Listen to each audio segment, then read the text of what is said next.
Yay gəlir. Elə də formada deyilsənsə, bunun səbəbi idman deyil, qidalanmaqdır. İndi hazırladığımız dostlar, axşam idmandan sonra və işdən sonra yüksək proteinli və bütçəyə uyğun bir yeməkdir. Getdi. Ən vacib şeylərdən biri zülaldır. Ton balığında da bilirsiniz ki, 26-30 qram zülal olur və xiyar, pomidor, kahı, pendir, axırda da üzərinə limon sıxacam.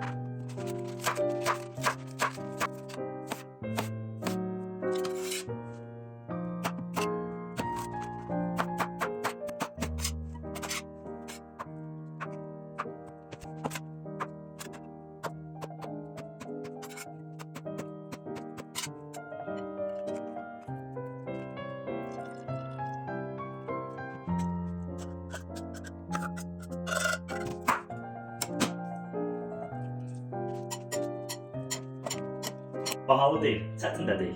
Yetər ki özünə dəyər verəsən. Belə sadə yeməklər sənə də uyğundursa, reyə yaz.